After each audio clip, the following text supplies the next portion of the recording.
Hi, I'm Jim. And I'm David.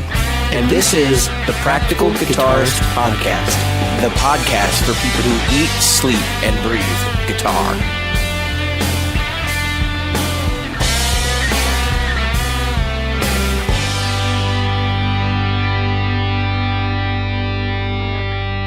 Hi, Jim.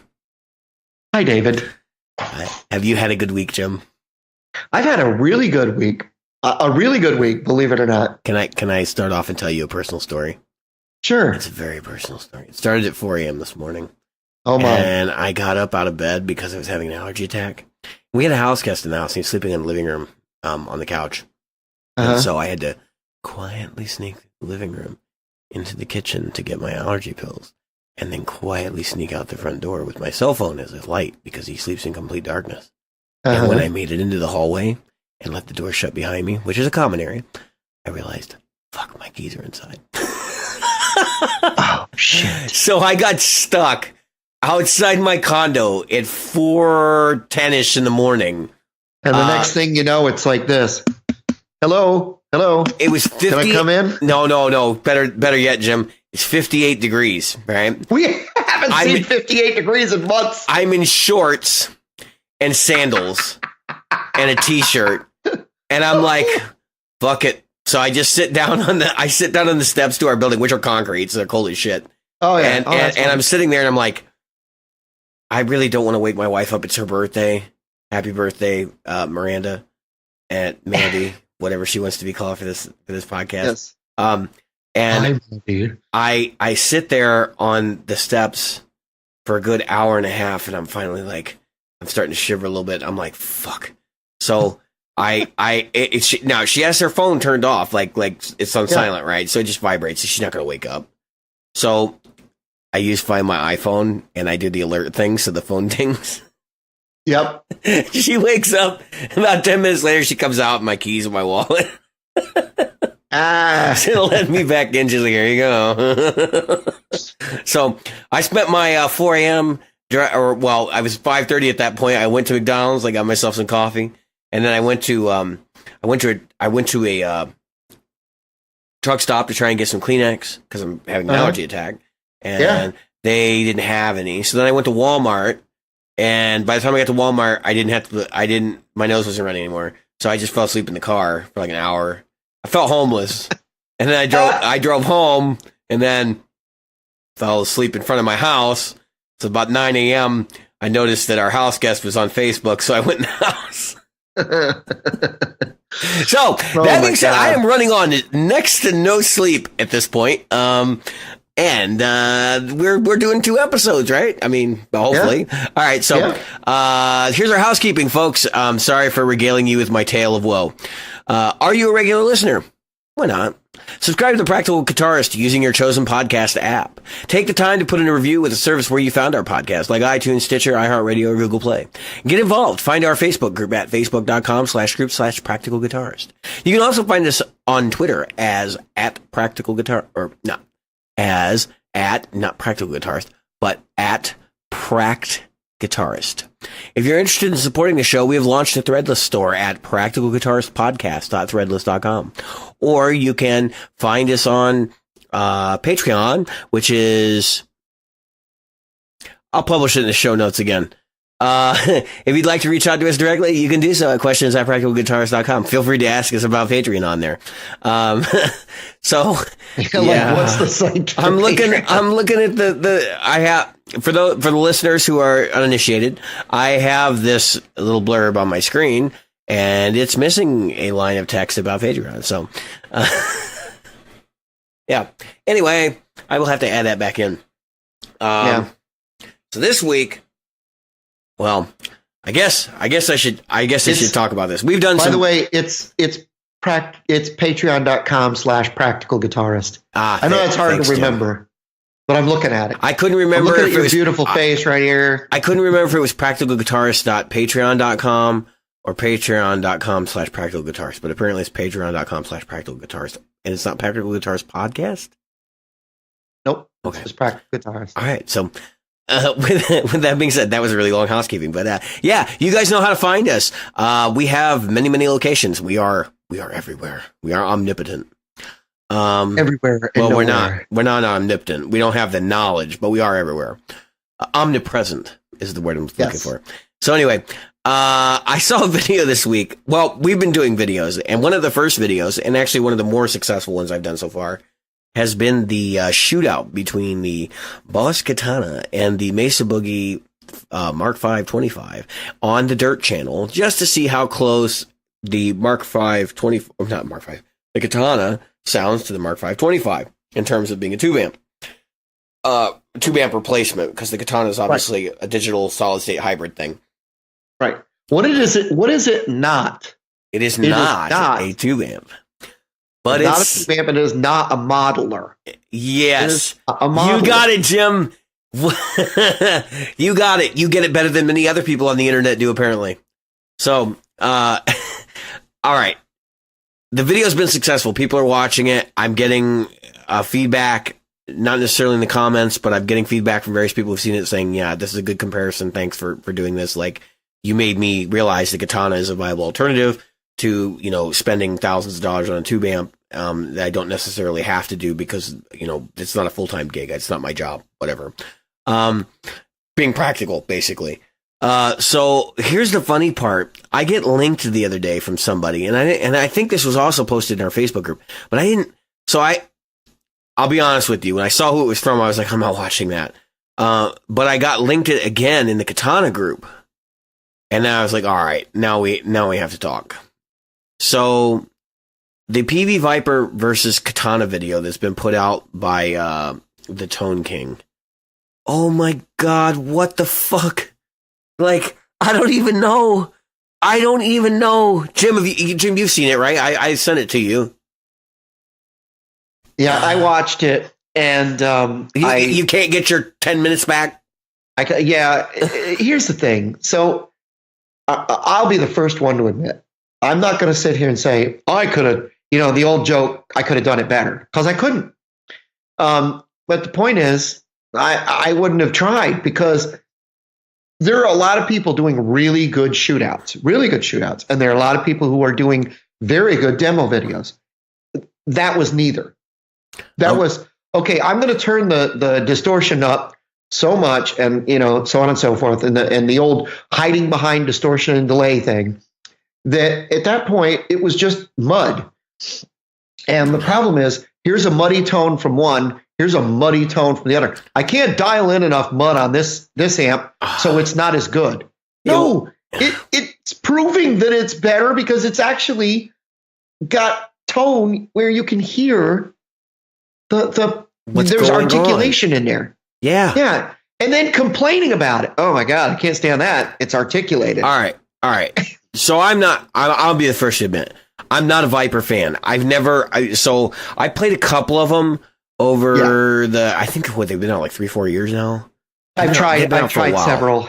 I never got one. I didn't even want to take one home. Now, you know me, I'll buy something at Guitar Center and bring it back 3 weeks later. Yeah. I do it all the time. And that is one of the couple of amps, that one and the couple of the Black Star ID Core. Right. Well, PV, not the PV, the Line 6 low end ones as well. There's the Spider. I'm gonna round them out because I played them all. Right. Yeah. There's the Spider. There's the Viper. There's the ID Core. There's the Code. There's the Mustang. There's the Mustang GT. There's a couple different of the Fender Mustang amps, and then there's the Vox AVTX, and I'm probably getting that model number wrong, but I think it's the AVTX. And then a bunch of other just similar solid state offerings that don't really have the voicing options you're gonna get that you really want. Yeah. Right. So here's my problem with this review. I'm gonna harken back to the review itself, and I'm gonna give some information. So what he did is he took a 50-watt Katana, he plugged it into a speaker cab. He took a 50-watt PV Viper, he plugged it into a similar speaker cab. Right. Now in the video itself, I didn't see any mics, but I'm not saying that he didn't mic it up. I just didn't see him in the video. Here's my issue. He's playing the Viper, right? And he's like, oh, well, it gives you all the features right on the front panel, and you've got 32 amp models, and you only get 6 in the Katana. First off, the Katana is not a fucking modeler. The Katana is a digital solid state amp. It is not meant to model anything else. It is meant to be its own thing. The fact that the clean channel is similar to a JC120 and that the lead channel is similar to a PV5150 or Soldano, depending on how you feel about it. It's incidental. It's incidental. Like they're not going for that. That's not what this amp is supposed to do. Now, this is what irritates the piss out of me. Nobody, and I mean nobody, is raving about a PV Viper. It's just not fucking happening, people. This guy is on drugs. And when I saw the video, I was like, are you fucking kidding me? A PD Viper? I mean, I've seen people shoot this out with the Marshall Code, which is a better fit, by the way, because this thing is a little bit more British voiced than the PV Viper will ever claim to be. Because the PV Viper is a straight modeler. You want to compare that to another amp? You know what amp I would compare that to? I would probably take it and shoot it out with a Line 6 Spider. Right. Because that's the closest thing you're going to get to a PV Viper. Or the low end Mustang 2. Yeah. Not the software side of it, but the speaker to speaker side of it. So now that's sad because it's a 40 and a 50. But here's the thing I want to get to. First thing he did, he goes into, well, I don't know if it's first thing, but one of the things he did, he goes to the acoustic side and says, oh, this doesn't sound very acousticy. Hello. No shit, it's not a simulator, you dumbass! It's not supposed to be modeling an acoustic, you moron. It says right in here that, I'm sorry, I shouldn't use moron. But anyway, it says right on it. I apologize for that sincerely, by the way. It says right on the paperwork, the acoustic side is so that you can take it and plug your acoustic into it and play acoustic gigs. It is not an acoustic modeler. I know I have that instruction book. Yeah, no one can see this, but Jim and I both have what is the Boss Katana Owner's Manual. Who'd have thunk it? We bought one. No. We liked it enough that we actually bought one. And it says right in it, it's not an acoustic model. That was one of the first things, even when I saw who's those guys at Andertons, when they did a review. He said it's not meant to be an acoustic simulator. It's not even meant to be a clean for your electric. It's for your acoustic. So it's for an acoustic pickup. If you really want to, the Boss Acoustic Simulator is one of the pedals that's in this amp. You can plug that into your computer. You can dial that in as one of the models on the effects control, set it to that, and all of a sudden you got an acoustic tone for that amp. His comments are not justified. They're just not justified. No, none of them. Okay. And the thing is, he was like, well, I can dial in 36 models on the Viper, and I can't dial these in. Well, first of all, yes, you are supposed to use the Katana's software interface to and that sucks. Pedals. And I'm not going to lie, that sucks. It does. But it was okay. But the other side of that is, and this is the thing that people love about the Katana, is why that is, because it's simple. Put a delay pedal in there. You got it. See what I mean? And so yes, on one side it hurts the amp in the I'm taking it to a gig and I want to dial in a bunch of stuff, but it doesn't hurt the amp in that that is what makes it simple. Because in reality, how many delay pedals you're going to have on your board? I mean, we're not all the edge. Are we on pedal boards of doom here? No, I'm kidding. Yeah. No. Because I know we have listeners that are also on pedal boards of doom. So yeah, no disrespect to you guys. I've had a pedal board of doom at one point. What kills me about about his review though is that he's completely shortchanging the Katana in every possible way he can. And he's neglecting to mention the fact that pros are using Katanas live. You want to know the one that shocked the shit out of me, Jim? I saw a video clip of Pete Townsend with a fucking Katana. Like, what does that tell you? You don't see him with a PV Viper, and I guarantee you Boss is not paying him. They don't have to. These things are selling out like hotcakes. They can't keep them in stock in some places. When the fucking foot controller is sold out for like 2 years, that should be a big red flag. They got a hit on their hands, people. This right now is probably the best-selling cheap amp there is. I mean, honestly, I've had people ask me, like, what would you buy? What if you bought an amp for under $400, what would you buy? Or Katana. Why else? I bought two of them. I bought one. I sold it because I didn't need it anymore, and then I bought another one. Yeah, I'll say this. All right, so I have the Mustang 3. 2, 3. The Mustang GT, sorry. Mustang GT. Now, it's not because I don't like the Katana. The reason I have the Mustang is for the same reason that we just talked about. But here's the thing. So the Viper, if I was going to shoot out the Viper, I'd shoot it out with a Mustang because the Mustang would kill it.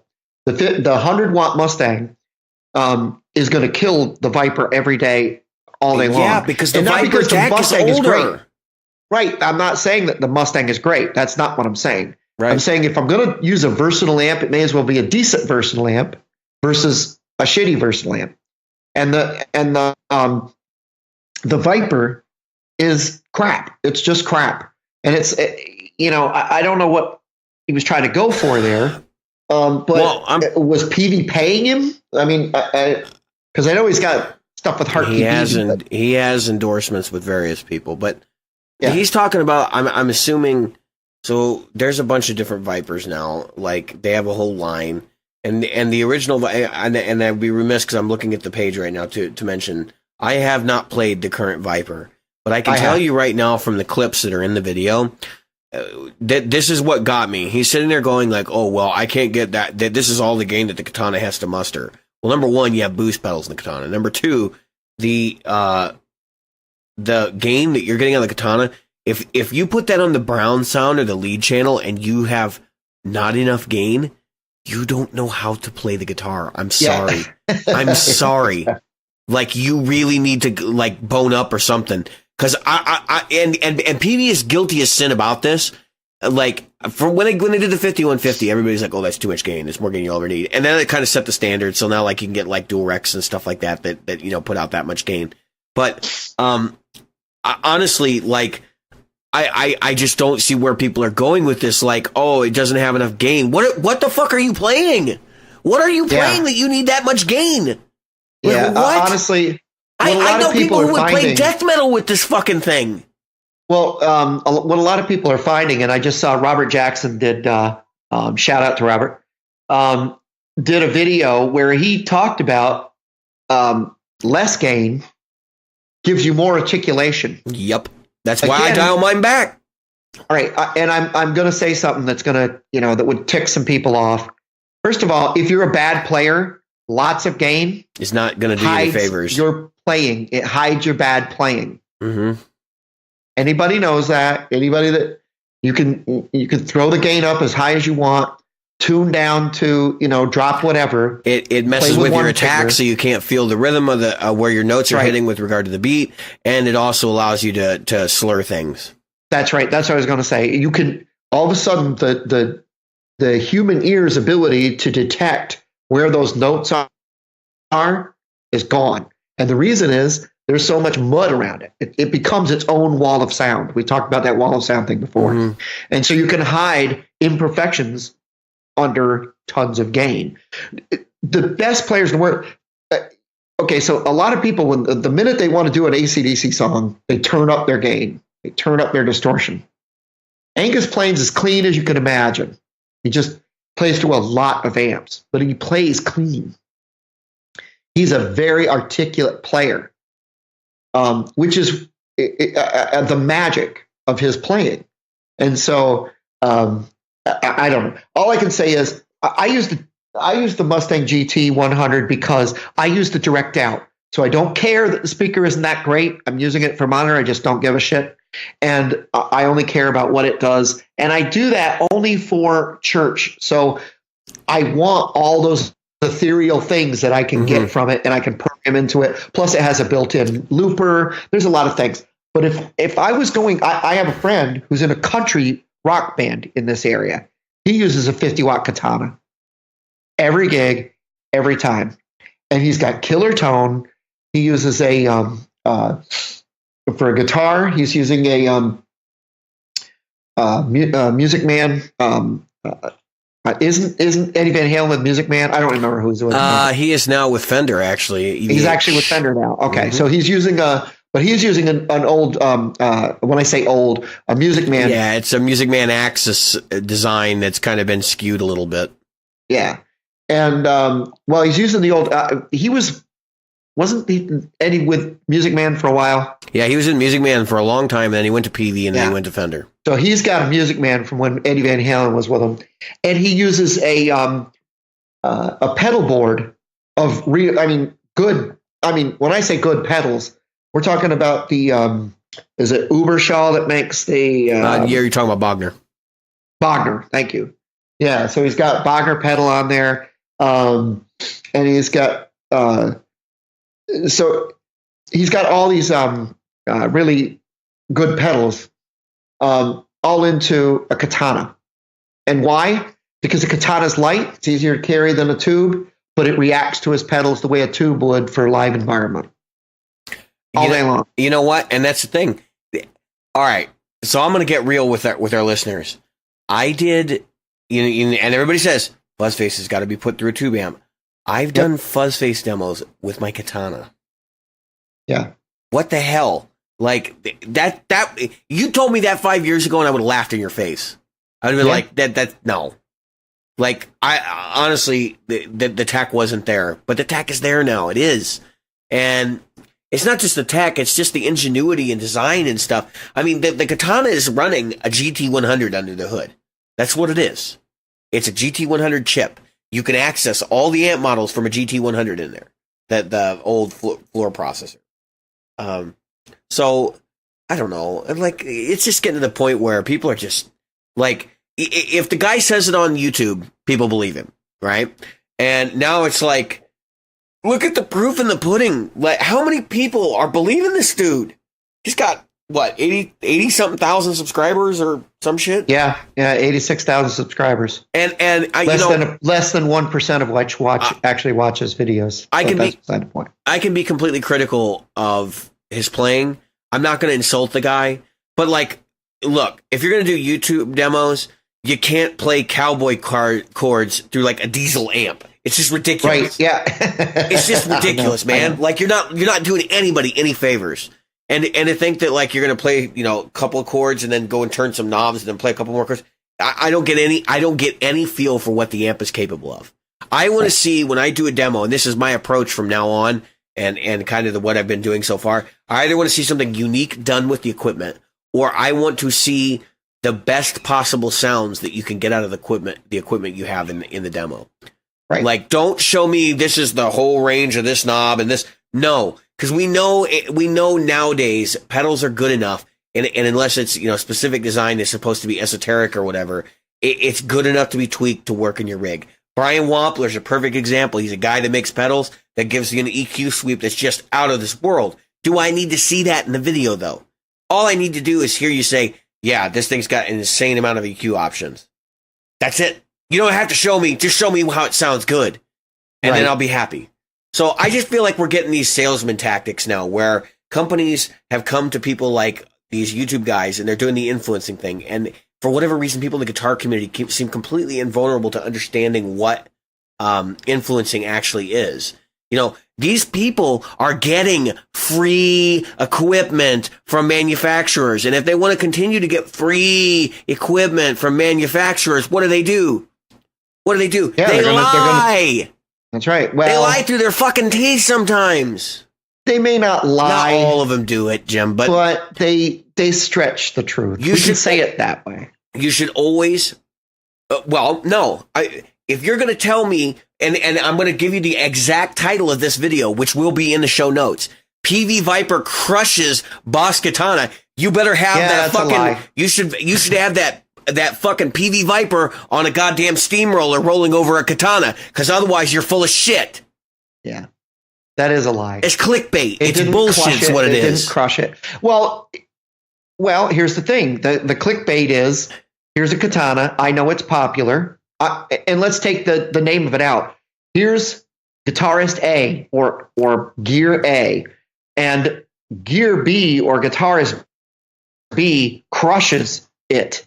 It's like the clickbait where you go, so Trump said this and so crushed him. Internet is destroyed by this video killed the internet. Now, let me tell you something. My fucking internet was working yesterday, and that video didn't stop a blessed thing. Me doing this discussion with you is not going to change the world. And I want to make this very clear to everyone. I don't think the PV Viper is a bad amp. I'm just saying you can't sit there and say that one is better than the other like that. That doesn't work. The proof is in the pudding with your particular application and usage. Absolutely. There is no bad tone, only inappropriate tone. Thank you, Ryan Burke, for coming up with that phrase. Yes. I really firmly believe that. But at the same time, you're not comparing apples to apples. You're not doing a good job even looking at the gear. And you've put a title on there that makes the assumption that your listeners are stupid enough to buy the fact that the PV Viper at $200 or whatever it is with its, PV badge on it is somehow going to be superior to something from Boss. Like, it plays on that stereotype that Boss pedals are shit because they've been inexpensive. Boss pedals have never been shit. They're some of the most usable pedals you can buy on a budget. And that's where I'm at. That's what I want to say right now. Don't throw anybody under the bus unless, you've got the whole thing done. And I'm not saying the PV Viper's bad. I have not tried this particular iteration. And it might be okay, but I'm not going to say, look, when everybody's running out and buying Boss katanas, that the PV Viper is better. That's just ridiculous. It doesn't make any sense. But it does sell YouTube time. Yeah. This goes back to, we've discussed this before on our podcast, and I don't want to milk it. It's just that if I want to get YouTube time, I'm going to say things that piss people off. Right. I'm sure I'm pissing people off right now by saying I don't like the Tone Kings videos. I hope that some of our listeners are, and I'm going to use an expression that I never thought I'd hear myself say, but it's going to be really funny. If the Tone King has fans, and if they listen to this show too, I hope that I at least woke one of you. And I said woke. And that's as close as I get to being political. Look, the guy does come across. I'm a New Yorker, and that guy does come across like a used car salesman. Greasy used car salesman. Yeah. And speaking of greasy used car salesman, let's talk about the best one in the world, or former best one in the world, Ed Roman. And for those of you who are not, and this is the second time I've said this in this episode, so I'm really excited, who are not initiated or not experienced, Ed Roman was the guitar sales guy for a lot of high-end players, people who wanted the guitar, like the specific thing. They had some crazy demand. That's where you went. Before you go too far down the road, I want to say something from the people who were buying at that time's perspective before you start going into. Oh no, I was getting there. I was going to talk about it. So people who were buying from him, and I know I was in that community. I never bought anything Ed Roman. I thought about it. I thought about it because he was overpriced. But there were people who just before YouTube in a land. Imagine a day before YouTube. There was a time. It was back before Janet Jackson had an accident on television, because that's really what sparked YouTube, a malfunction. Yes, a malfunction. It was only that long ago. I know we can't imagine a world without YouTube, but it was only that long ago. Yeah.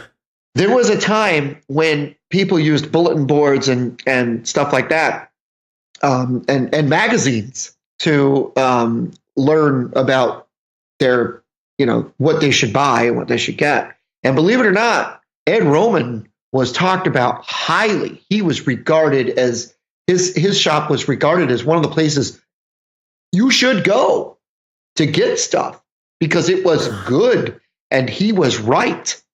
Oh my God. And his sales tactics made the used car sales folks in New York City look like angels, like Boy Scouts. Now it's your turn. Can I tell the world a story like I did already? Go for it. When I first heard of Ed Roman, I had been playing guitar 2 years. Right, I didn't know a whole lot about the gear world. I knew the major brands. I was playing a Line 6 Flextone 3XL, and that was my first real amp. Right, digital modeler, but it was a real amp because it was gig worthy, and it was loud, and it was big, and it was fucking heavy, and it had a floorboard and all this stuff. It was a rig in a box. So that amp served me well. I lost my shirt when I sold it, but it served me well for a very long time. But anyway, I had that amp. I was a member of the Line 6 forums because I had that amp. So this is all actually going somewhere. And there was a guy in that forum, and I can actually remember his screen name, but it's not relevant to this. This is a very long time ago, and this left a very deep impression on me. He was the first internet friend I had, guitar related. And he told me, he said, "You want to learn about guitars?" He's like, "There's a place you need to go, and there's these articles you need to read. And it's over at this place called edroman.com." And I went to edroman.com, and I poured through all these articles, and I took it as gospel. Because I was dumb. I'd only been playing 2 years. And this is why I do not particularly like those kinds of sales tactics. Because many of the things I read at Ed Roman's site are patent bullshit. Patent bullshit. So many of the claims that he would make in his rants section were just complete garbage. Just spouting off the mouth. And with no real evidence to back it up. And so that's why we're talking about the used car salesman bravado and used car salesman attitude and the "I only have to get you to believe it once" kind of thing. Because once you sign on that dotted line, you're fucked. I have your money. So Ed Roman, as I have learned more about him growing up, was a preeminent dealer on the East Coast and eventually moved to Las Vegas, relocated, got a warehouse, filled it with rare guitars, in some cases the only place you could get certain guitars, and I'll go into a specific brand in a moment that I had a hefty interest in, which you could only get their stuff from him, and basically tried to create monopolies where he could.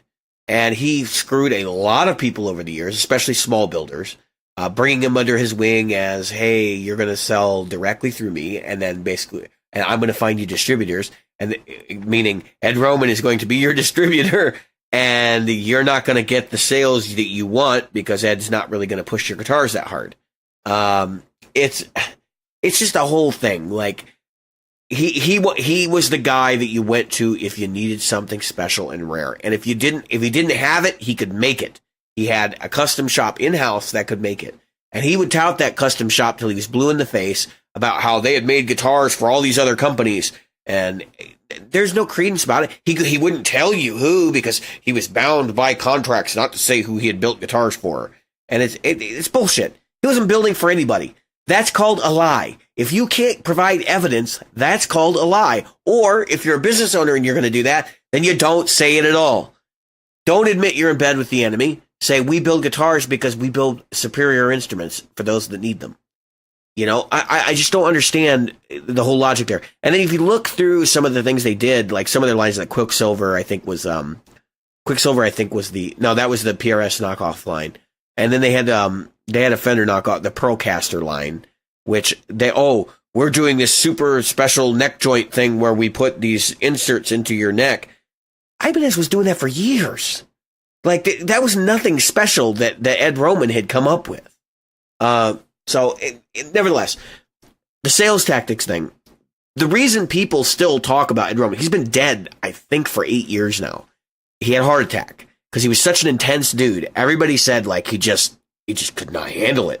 And you can see there's videos of interviews with Ed Roman. I'm sure to his family and to other people, he was a wonderful guy. I'm sure there are people that had great experiences with him, but the problem is there's a lot of people who had terrible experiences dealing with Ed.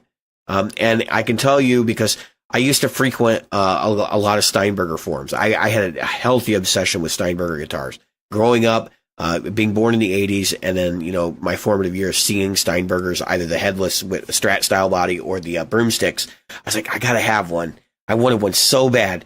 And I started looking into it, and I realized that, like, to get an authentic one, I'd have to get parts from him because he was the only guy with parts. And the reason he was the only guy with parts is because when they closed the Steinberger factory, they had a semi truck on the property that was filled with parts. He went out and bought the semi truck and took it, and marked everything up 300%. And like, I get it, you're exclusive and all that, but at the same time, he starts building Steinbergers with their parts in his shop that were, by all accounts, from people I've talked to, inferior instruments, and people were buying them just gutting the parts.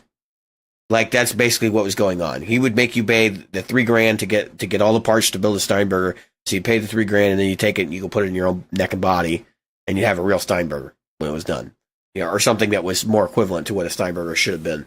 It was a disaster. And he ran his entire business that way. And this is why we're talking about this, by the way. He represented an entire generation of salespeople. I mean, classic Ed story, right? Which he had a story for everything. But when people were talking about bursts, the 59 bursts, because obviously Ed probably had a few come through his possession and sell them.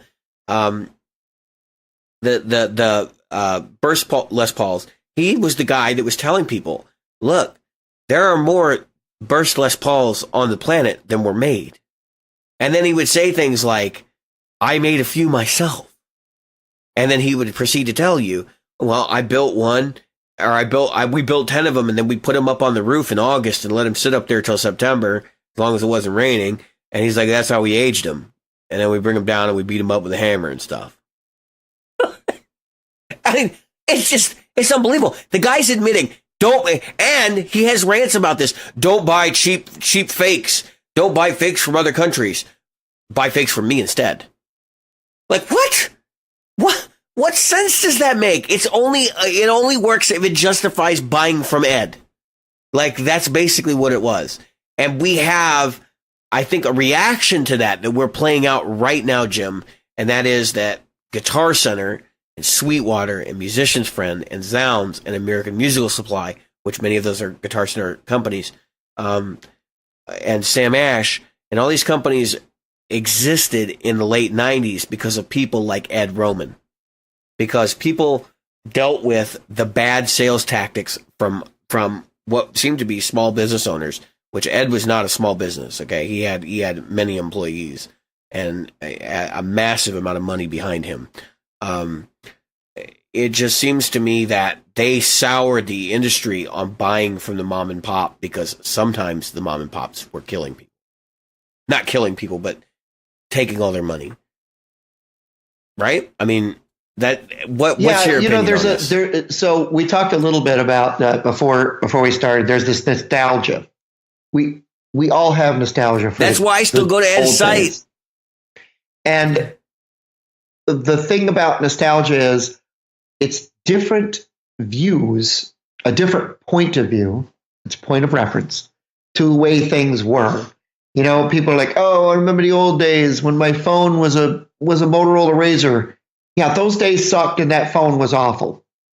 But it was good at the time. Why do you long for something that was only good at the time? Right. Why would you long for something that has long since been, defunct for a good reason? DVDs are defunct for a good reason. CDs are defunct for a good reason. The tech has changed and it's better and better. I was looking at Ed Roman while you were ranting, and the guy died in December of 2011. Yeah, best my knowledge. So about 7 years ago, and the problem that you've got is that there's all these pictures of people who famous people who were holding his guitars.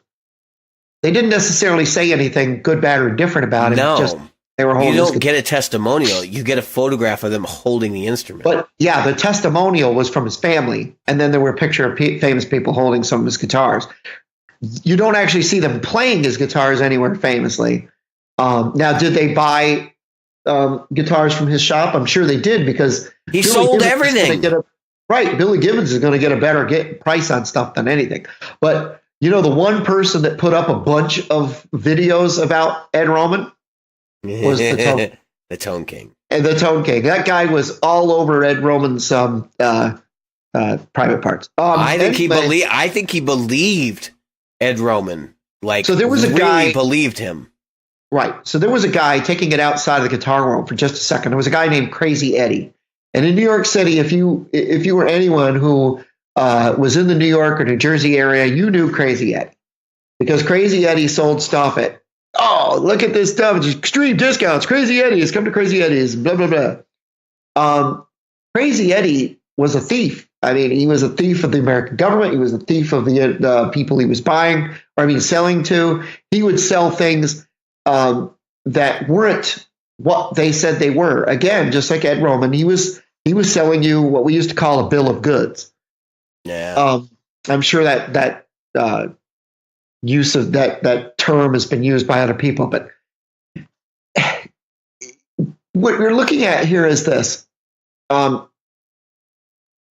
If I can get a famous guitar player to hold my guitar, and there's a guy doing this now. He's like, oh yeah, I've got these artists. They're my artists. Dude, you sold them a guitar at an extremely discounted rate. We're going to get to one here in a second with the Shang-Zi thing. You sold them at a discounted rate or gave them one just to get a picture of one. But are they really using your guitar? Are they really? No, you don't see them using them. You don't see them out there. Or they're artists that nobody knows and don't use guitars.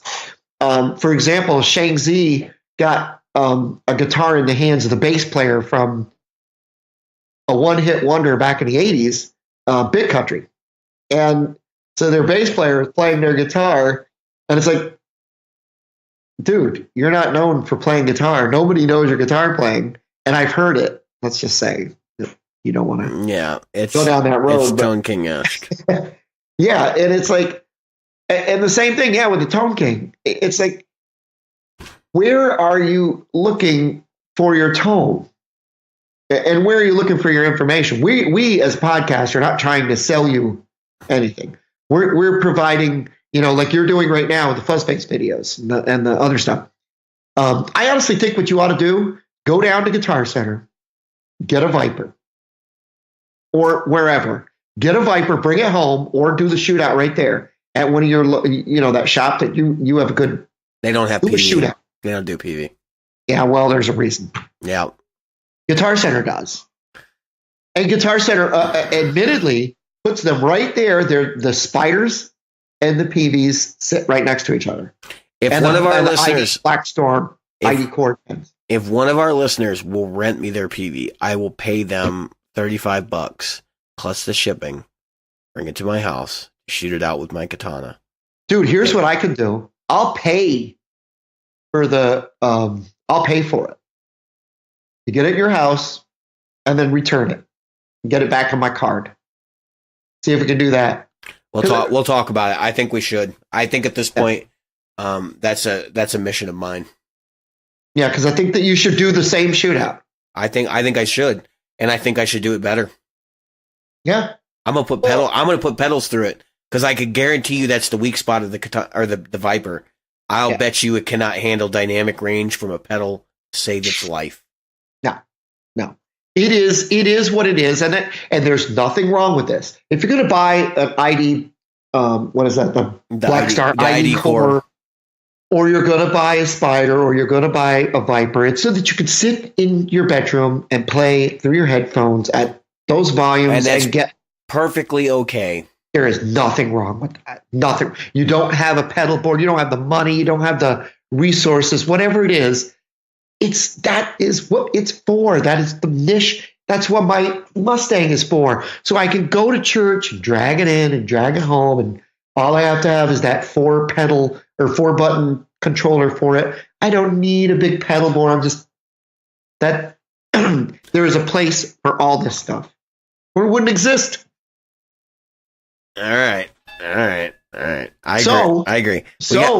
Talking about sales tactics, we got to get to one more. One more guy. Kiesel. We got to talk about Kiesel. Now, what is his name? It's Kiesel, but what is his first name? I don't recall. The young kid, because he's not the owner. No. His dad owns it, and he doesn't want anything to do with the publicity side of it. No. Yes. It was his grandfather that started the whole thing. And the reason they called it Carvin was because there was a Kiesel around at the time or something. They had to change the name. So, yeah, I don't recall the specifics, but yes, they had to change the name. So Carvin was like an amalgam of two of the kids' names. So that's why they became Carvin. Carvin is now defunct and in a various state of restructuring or whatever. And didn't one of the kids get the guitar side and the other one got right. Jeff Kiesel, who I believe is he's the main guy. Right. He split off. All he wanted to do was build guitars anyway. Right. So he took his half of the company, and then they took their half of the company, and their half of the company folded because the pro audio side of it was just not keeping the doors open anymore. And the guitar side of it was allowed to flourish. They became Kiesel guitars very shortly thereafter. You can still get Carvin logos, I think, on certain models, but I think that's changing slowly over time. So here's the thing. Like, I like Kiesel's designs. Yep. I would consider buying a Kiesel. Yeah, I mean, honestly, I'm in the market for a long-term guitar with stainless steel frets. I'm starting to come around to the fact that I don't want to pay to have fret work done anymore. And I really don't think there's going to be that big of a tonality trade-off. I know people are like, oh, stainless steel frets are too bright, and there are people who work on them. But honestly, like, do you need people to work on them? Number one. I mean, yeah, maybe if you have a high fret or something. But number two, look, just turn down the treble on your amp. Like, I mean, figure it out. There's a way to roll that high off, I'm sure. So, anyway. Don't press so hard. There are a couple of Carvins left. There's the JB 2000 or 200C, the Jason Becker tribute classic. That one comes with the Carvin on the headstock. Oh, yeah, it's an option on others, Jim. That's why I said, like, it's hard to tell how many they're making that you can actually get and it may be even on an off book option, because they do what I think it's called option 50.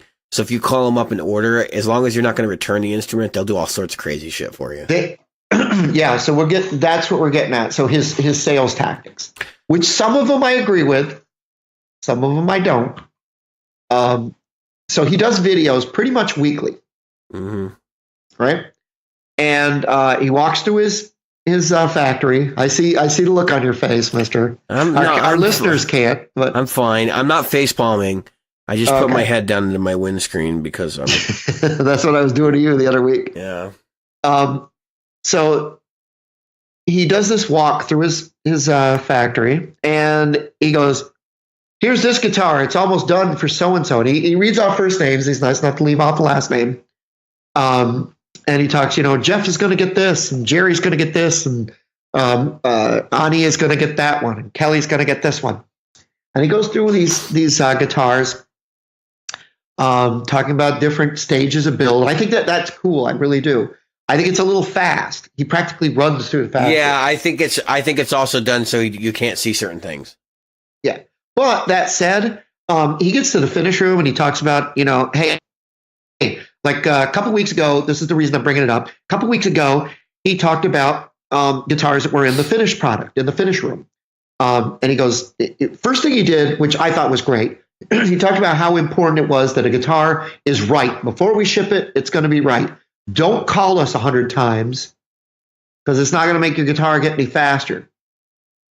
And then he mentioned that guitars that are paid for, 100% paid for, are going to go out before guitars that only have a deposit. Now, I'm going to take the side of that. I believe that's a good idea because he takes a deposit, he makes a phone call, and he goes, and the same person that last week was asking, is my guitar done yet? Is my guitar done yet? Is my guitar done yet? Where's my guitar? And then he's calling him saying, hey, guitar's finished. And he gets crickets. Now, the person that paid for the guitar, they want their guitar in their hands. I can understand that. But if you've only put 20% down and you're not calling him back, this has to be happening bigger than we know because he's getting crickets. Now, go ahead. You were saying that you're not really. All right. So, look, I get what he's trying to accomplish here. I first off, Jim, I'm going to take issue with one of the things you're suggesting is that he's got a plethora of people that are calling, when's my guitar going to be? When's my guitar going to be done? When's my guitar going to be done? And it says tongue twister. When is my guitar going to be complete? When is my guitar going to be complete? and then saying, "Oh, I don't have the money," or "I'm dodging your phone calls because I don't want my instrument." Listen, if you're ordering a Kiesel and you don't have the money before the Kiesel ships, you have financing options. They have a pair of financing options. One of them is a lease to buy option, right? And I have a hard time believing that a lot of the guys that are in that situation are not like, all right, fine, I'll just lease to buy because I have to have it.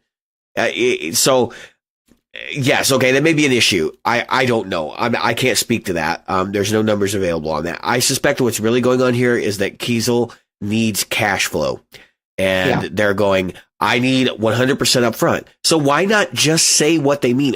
And we talked about this right before the episode, but you were absolutely right when you said, what if they did 50% up front instead of 20%? Right. I'd be all for that.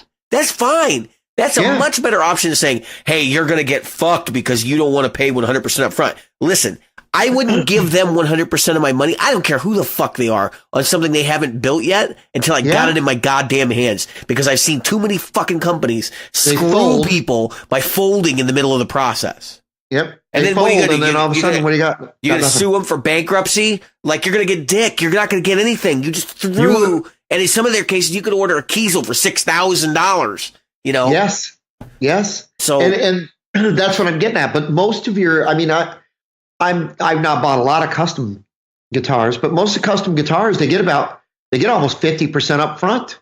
And I'm fine with that. Yeah. Believe me, look, I don't think Kiesel should be putting a priority on people who have only put like 10 or 15% down. That's ridiculous. If they satisfy the rules, so that's the thing. Kiesel has to make the rules clear up front. You can't just say, oh, well, if you pay 100%, I'm going to get it out. Yes, it doesn't ship till it's paid. Like that, I understand. So if they're calling you up and you're not answering the phone and being like, hey, I got my money, then it sits there. And at the same time, I think they should charge you interest on the fucking thing because they have to store it. Yeah, let's look at the other thing. Just what you were talking about. If I order a Kiesel and he says straight up, if you want to put your own pickups in them, fine. Ship me the pickups, we'll put them in. But I'm not taking that guitar back if you don't like it. Yeah. If you want this, that's the thing about that people have to realize about custom guitars. You get a custom guitar and you spend $4,000 on it. Don't expect that to be a $4,000 guitar to anybody but you. Right. You. That's if you want to lose. If you want to spend $3,000 on a guitar and you want to lose $1,500 of it right out the door, buy a custom guitar. That's the first way to do that. That's the first way to do it. I'm not saying that look, I love the idea of a custom instrument. I will probably at some point during the life of this podcast buy one, but I want to make it very clear to everyone that I'm not buying anything custom that I'm not intending on keeping forever, because I'm not going to get my money out of it. It's not going to happen. It's totally unrealistic. It's just like if you bought a guitar and you customize. I'm going to buy a Squier Classic Vibe. I'm going to put a $400 I don't even know what Babbitt's cost. I'm going to put a Babbitt's bridge on it, and then I'm going to put some Seymour Duncan custom shop pickups in it, and then I'm going to put a freaking mother of pearl pick guard on it, and I'm going to replace the frets with stainless steel and redo the tuners. Like, I'm going to spend $1,000 on the Squier Classic Vibe or more, and then sell it. And when I get hard up for money because I don't have drug money, and expect to get my money back out of it. That's absolutely ridiculous. Well, absolutely. First of all, you shouldn't be doing drugs. Prescription drugs, Jim. Why does your mind always jump to the gutter? Why would I insult anybody who uses drugs? I know people who are former drug users who I'm very close with. I'm just kidding. Yeah. I'm kidding. So am I. So am I. Listen, don't do drugs, people. Seriously. But my point is, like, I'm hearkening back to there's a thing in Fuzz Heard Around the World, which is a documentary, where one of the guys goes, the only thing that makes people buy musical equipment is how much money or how much dope I can get with it when I have to sell it. Right. It's just a joke. Nothing more. Yep. So. No, I know that. Okay, so you're talking about that. So that Shangzi you bought, there's no way. I bet you couldn't get $150 on the open market for it. Probably not. Now, all that said, you've put more than that into it. Yeah. I mean, I so this is a clear case of if I parted it out, I'll get more than if I keep it. Right. Or then if I keep stock and sell it, or keep it the way it is. So I'm looking for a cheap strat so I can stick the David Gilmour set in it. Yeah. And so I know that I'm going to have to change hardware. And I'm going to have to. And Jim, you know I'm a strat guy. And what have I been recommending you do? Buy a Fender Strat. Don't fuck around, because you're not going to get your money out of it when it comes time to sell it. Yep. And there will always be a better one. There will always be a better one. Of course. There's always going to be a nicer one. There's always going to be one that comes in. Oh, look at this. This is a much better Strat than yesterday. Then I'll sell this one and put my pickups over in that one. Yep. So I'm just saying that I want to put the David Gilmour EMGs in it, and I want to put a new bridge on it, and so on and so forth. I already know I'm going to spend more money than it's ever going to be worth. But just like my other one, I can't have the expectation I'm going to get my money back. Yep. It's never going to happen. Yep. It will always be worth what I paid for it, standard. Mm-hmm. Don't get caught up. If you call somebody and you say, man, I want to buy this person's guitar because they got these killer, whatevers in them, and I've always wanted that, and I am willing to spend that extra money to get that. Don't then turn around and go, 2 years later, man, got that buyer's remorse. Man, I'm going to get rid of this. I'm going to sell it for what I paid, and nobody wants to pay for it. And then you get mad, and you see it on forums all the time. You see it on sales things. You see it on Facebook Marketplace, Reverb, all kinds of things. Oh, gee, I put this much money into this guitar. Yeah, it's a Squier Bullet, but I put $300 or $400 parts into it, so it's worth $700. No, it isn't. It's still a Squier Bullet. You're still going to get $100 for it if you're lucky. Yeah. If you're lucky, you might get 75 for it. You might have to donate it to a church. It's still a Squier Bullet. That's why you mod a Squier Bullet, so that if you want to take the freaking parts out of it and put them into a nicer one, do it. But don't complain when everybody else doesn't want to buy all your parts. And that's it. That's this Kiesel thing. So I'm 100% behind him. I'm 100% behind him in that. He's not saying he's not going to finish those guys' guitars. He's just saying, look, we're behind. We don't have enough people for the hours of the week. If you've paid for a guitar, you're going to get it first. If you haven't paid for it, your guitar is going to come up later. It's not that we're not going to finish it. It's not that we're not going to do it. It's just that the ones that are in the finish room that are paid are going to go out the door first. I'm 100% behind it. If I paid my $2,000 or $3,000 for my Kiesel, darn right I want it bumped ahead of the guy that's only giving you $600 so far, or whatever 20% is. Here's the only issue I have with that. If you're the guy that paid the $600 up front, and you're like me, and you're like, I'm not paying ahead, you're fucking ridiculous, then where does it end? So it's one thing if you say, okay, the ones that are in the finish room that are paid up, those will be completed and sent out, and the other ones will sit until they're paid and completed. But it's another thing to say, okay, we're not starting on your unpaid build until all of the other No, that's not right. That's not what he said. Right. But where does it end? Because he hasn't specified the policy. That's my point. It didn't come out on their website. It came out in a fucking video. Not only that this is the problem. This is the only problem I have with it. And I'll say this when you're talking to your kids as well. If your kid comes home with a D and then you go, all right, you're grounded. Well, I didn't know if I got a D, I was going to be grounded. So getting a D and being grounded, you're kind of pulling that out of your ass.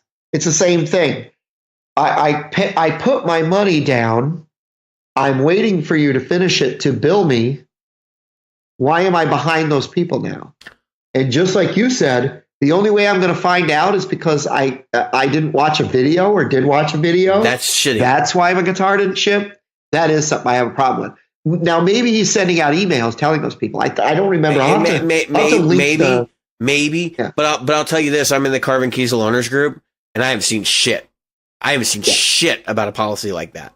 And he might have backed down on it. He probably did.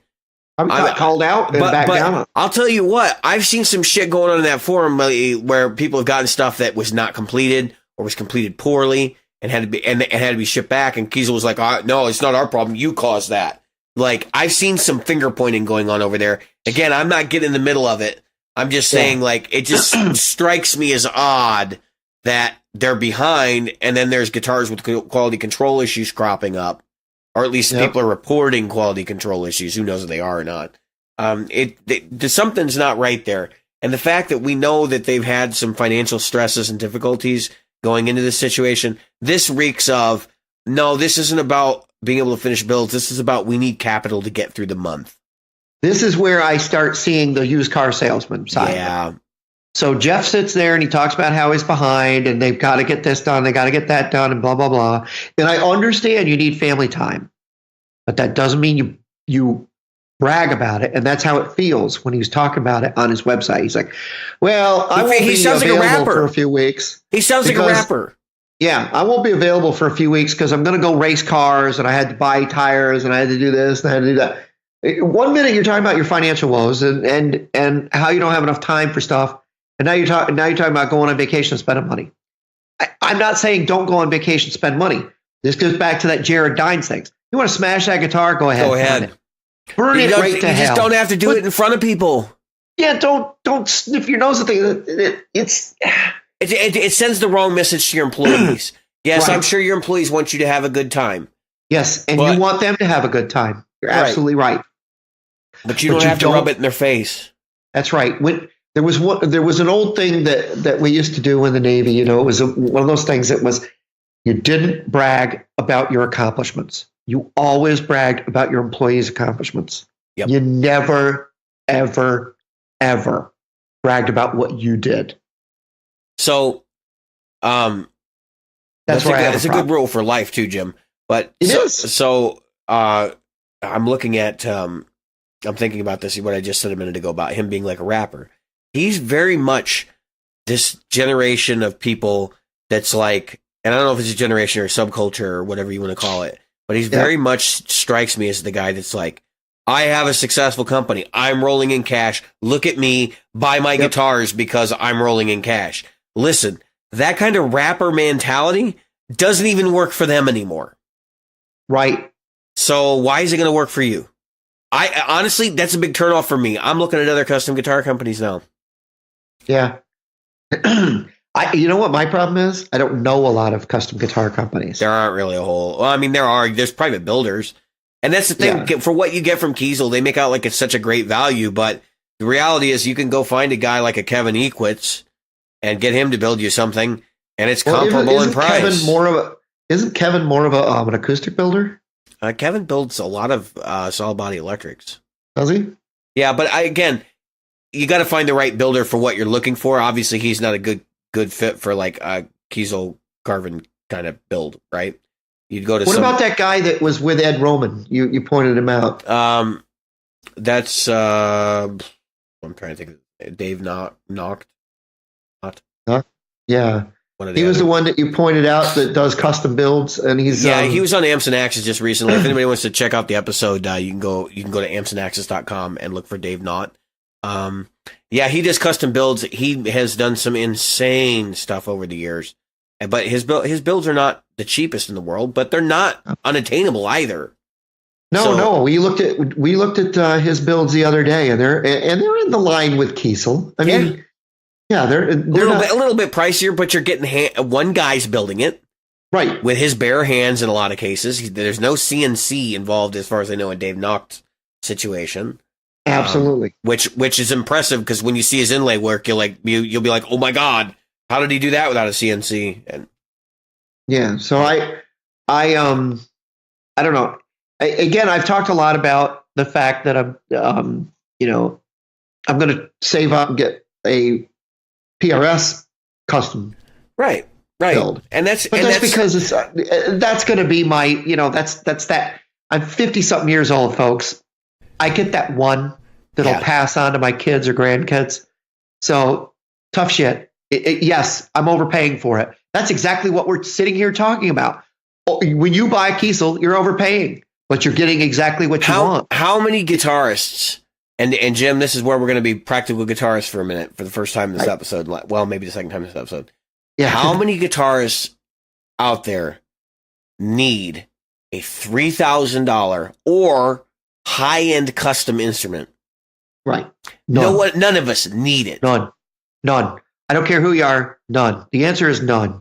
The value on guitarists like take Joe Bonamassa and all the guitars he drags around, which are expensive. Mm-hmm. The only reason they're expensive is because they're attached to some history. Their expense is not that they were expensive guitars when they came out. No, they were cheap ass guitars. $300-400. A lot of them, yeah, a lot of them were $300-400. I mean, they were not expensive. And going back to this, we're in a world now where custom shops are a relatively new thing. They are a relatively new thing. I think Gibson started their custom shop in the late 60s, early 70s. And even then I thought it was later than that. I thought it was after the Fender custom shop began to. Yeah, it was a very they didn't call them custom shop. And it was a very finite number of customers that could do that. Even Paul Reed Smith now has a finite number of customers that get custom shop stuff. And they're only built by 2 or 3 people. There's not a whole lot of people in that custom shop side. Yeah, their wood library and stuff, all those really high-end instruments are built by an amazingly small number of hands. Yes. And they don't even go to the other finishers. They get done. There's just that little part of the PRS shop where the custom shops start and end. So the point is custom shops are overpriced.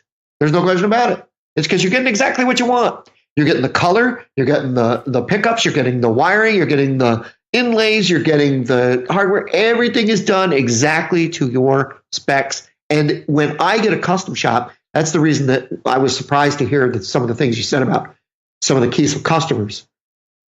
When I get a thing like that in my hands, I expect custom shop. It should be perfect.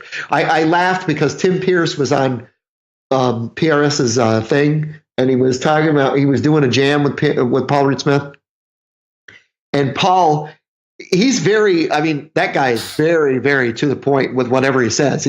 The truth comes out of his mouth whether you like it or not. Yeah. And Tim said he had a tune-up guitar or something like that. Well, it was I had to set it up because of this. He goes, it was set up perfectly when I sent it to you. I mean,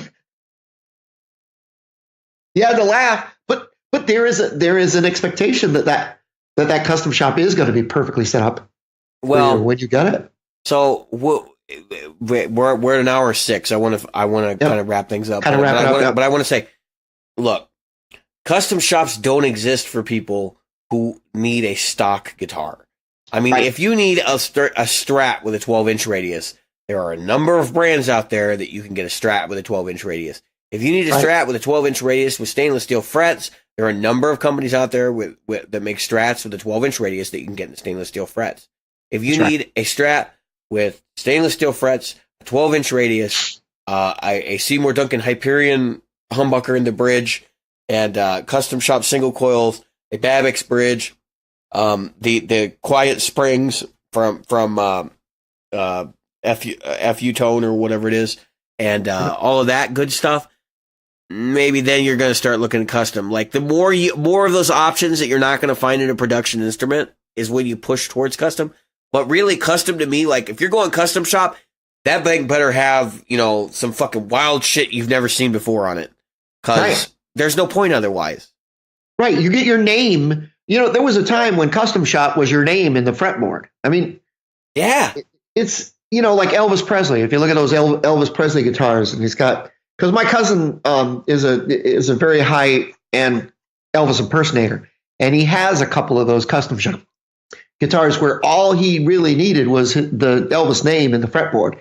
That was not cheap to get or do, because he's an exact replica guy. You gotta know him. But point is, when you're looking at a custom shop, you're not looking at a custom shop for the guy you're going to sell it to 2 years from now. No. You're looking for a custom shop for you. Right. And you better needs, be damn sure. Your wants. You better be damn sure that you know what you want in a guitar. Absolutely. So, anyway. All right. Well, we're going to wrap this episode up. So, I have been David. I have been Jim. And we have been the Practical Guitarists.